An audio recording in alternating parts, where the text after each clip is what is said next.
Inviting me here this morning. This is the first time that I've been in this space, and this is nice. So, we had two kind of major holidays this week, Valentine's Day and Fat Tuesday. And Mardi Gras always reminds me of one of my favorite Twilight Zone episodes. It's called Masks, and it's set in New Orleans during Mardi Gras. And this elderly man who's on the verge of passing away has invited his family to come spend the evening with him. And he makes each of his children put on these masks. He tells them that they have to wear these hideous masks all evening, or he's going to cut them out of his will. And so, of course, they put them on. And then at midnight, he finally tells them they can remove them. And their faces have taken on the form of the masks, which leaves them kind of unhappy. But he thinks that it reveals their true character, that he sees them, they can see themselves now the way he sees them. It's really creepy, but it also illustrates a little bit about the fluid and fickle nature of this thing that we call self. There's a practice in some Buddhist traditions where you meditate on the question, who am I? And think about that for a minute. If I went around and asked you, do you know who you are? You'd say, well, sure, of course I do. But when you start asking yourself that question and digging a little deeper and deeper with each answer, it's not as easy. Maybe you're a Buddhist like me, or maybe you're a Unitarian, or maybe you're a mother or father, but you're also someone's child. Maybe you see yourself one way, somebody else sees you a different way. Maybe you see yourself as an angel, but every now and then the devil shows through. So who are you really? And what is your true self? For hundreds, even thousands of years, there's been this ongoing dialogue about the self and whether such a thing even exists. We don't think about that most of the time. And even when we do, the idea of debating is there a self doesn't seem to have very much to do with the way we live our day-to-day lives. But then maybe we take a little hit to our self-esteem.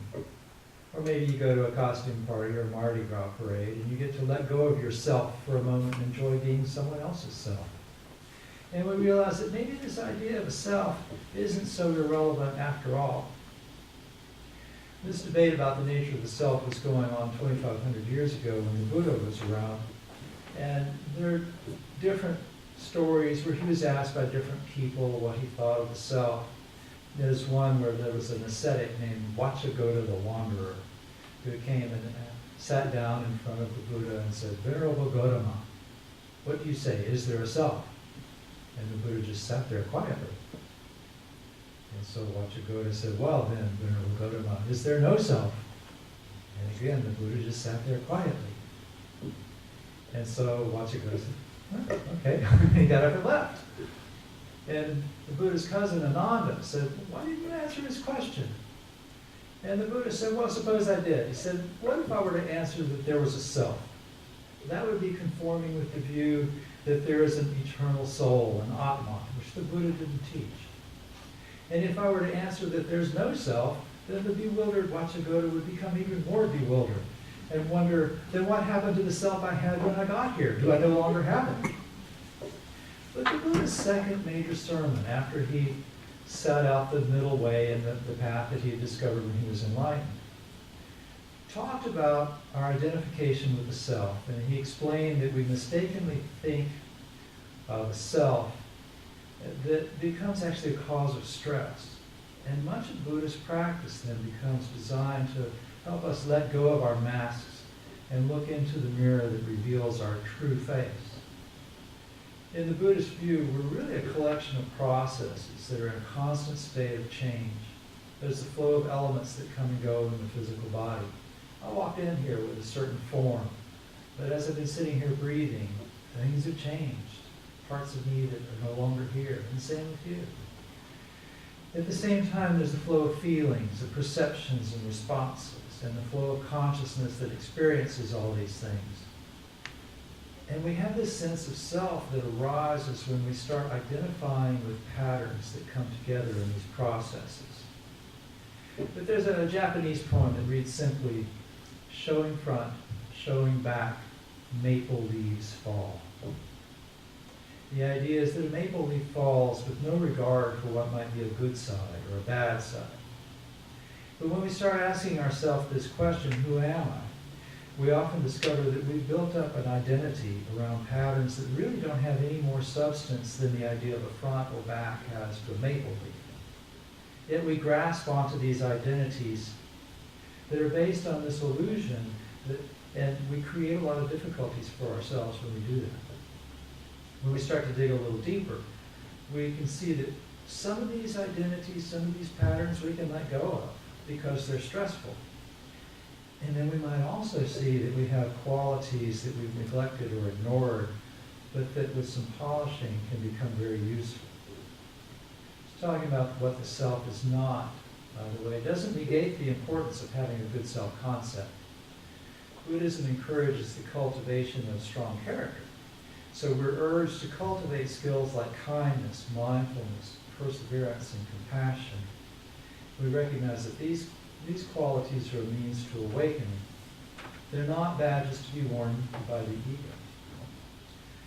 But you could say that the essence of your spiritual practice could be to awaken to your true self, which means to live an authentic life. One of my teachers wrote an essay once about this, and he compared our sense of self to the idea of gardening.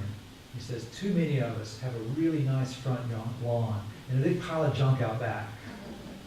He says, if you really live an authentic life, you can play in your whole yard. Right?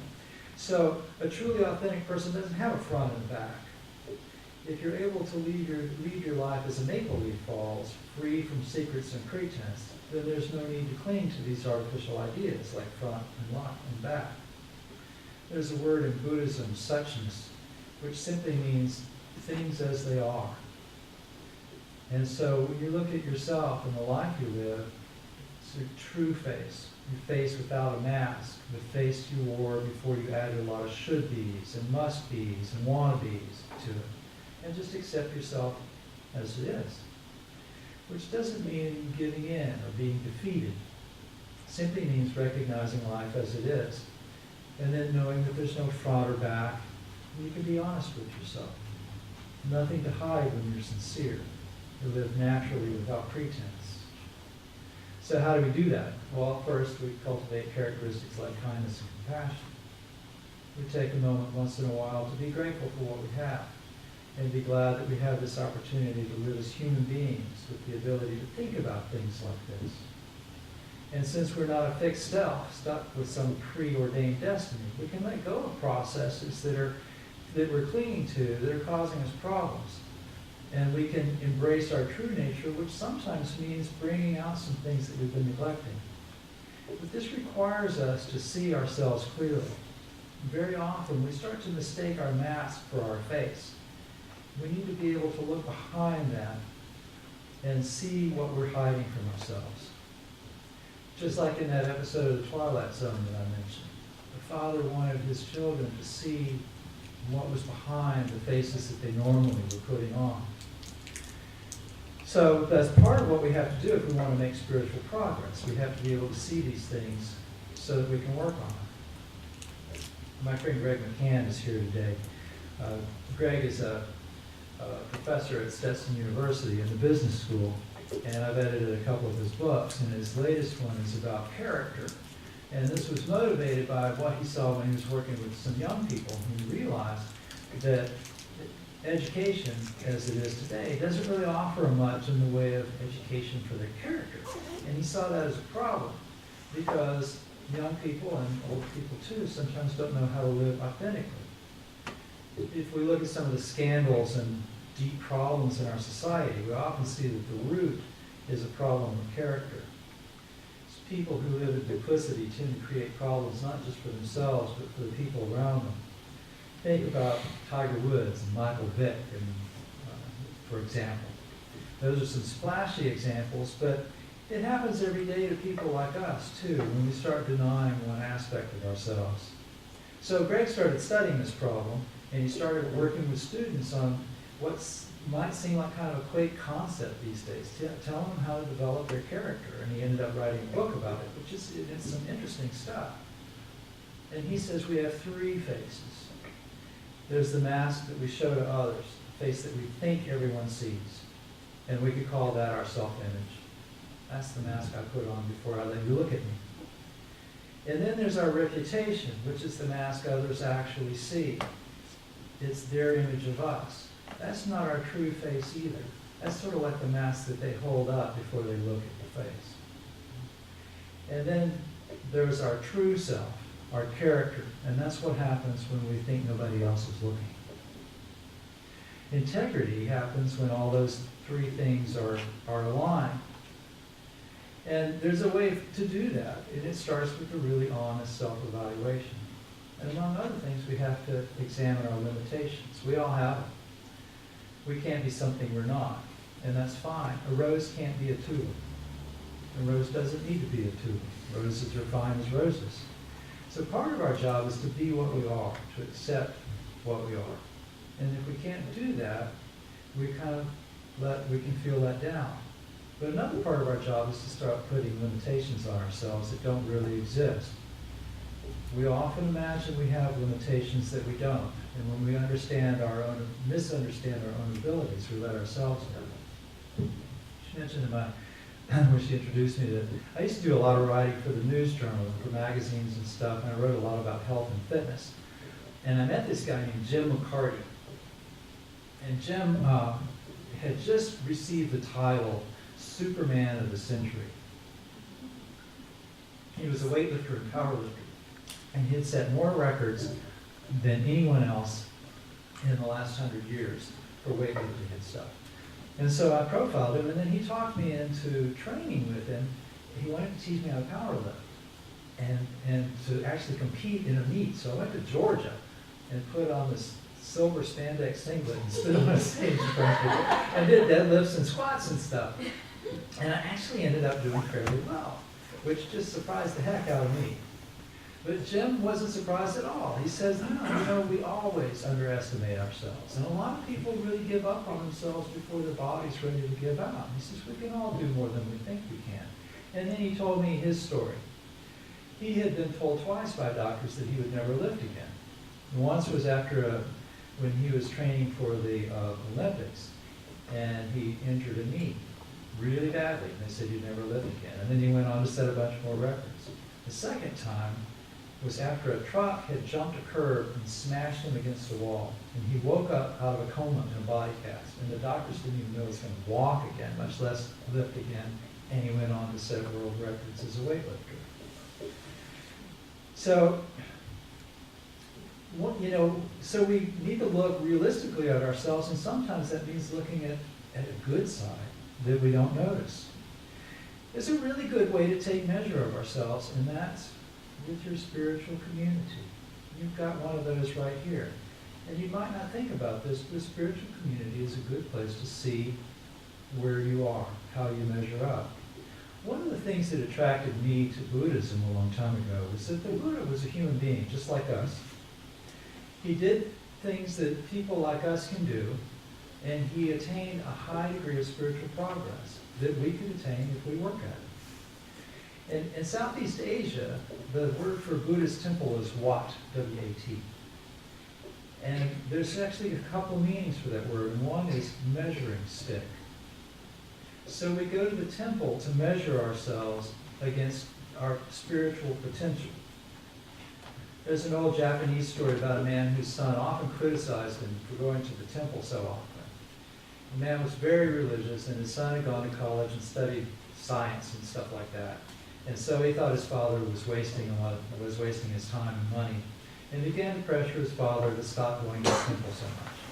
And finally his father said, okay, tell you what, I'll stop going to the temple if you'll promise me two things. First, for 2 weeks, I want you to write down everything you do, everything you say, and everything you think about in a diary. And then, second, if you can let me read that diary, then I'll stop going to the temple. Well, his son thought, well, that's pretty easy. I can do that. So he began to faithfully record in his diary, honestly and sincerely and completely, putting down everything that he had done, everything that he had said, and everything that he had thought about. And after a week, he looked over what he had written. And he said, I can't show this to my dad. I can't show this to anybody. And so he went to his father and he said, Dad, I can't do this. I'm sorry. He said, I thought I was good. He said, I thought I was doing fine. And he said, but when I looked over what I've been doing and saying and thinking about, I couldn't share it with you or anyone else. And his father says, well, we all think that we're good. But when we strip ourselves down and we look into our own ego, we realize that we're often selfish and we do a lot of things that we don't want others to know. He said, that's why I go to the temple. Not to show religiousness or to hear sermons, but to look into myself. We find it very easy to blame and criticize others, but when we expect ourselves, we see that we're not angels either. And he said, with introspection comes understanding, and I can forgive others' shortcomings and get the true inner peace that comes only from seeing myself clearly. So we believe in Buddhism that our natural state is Buddha nature. It's the water free of all the dust and all the defilements, all those things that cloud it and that cling in there. And so no matter who you are, what color you are, how old you are, what social class you are, your true nature is Buddha nature. You don't have to be someone else to have value. All you have to do is recognize that. So I'm going to leave you with a comment from Korean Zen master Sung San, who was talking about setting out on a path to authenticity. And he says, you must first make a firm decision to attain enlightenment and to help others. So you already have the rules of practice. You already know what you need to do. He says, so know when you need to keep that and when to break it, when the gates are open and when they're closed. Let go of your small self and become your true self. In original nature, there is no this and no that. The great round mirror has no likes nor dislikes. Thank you.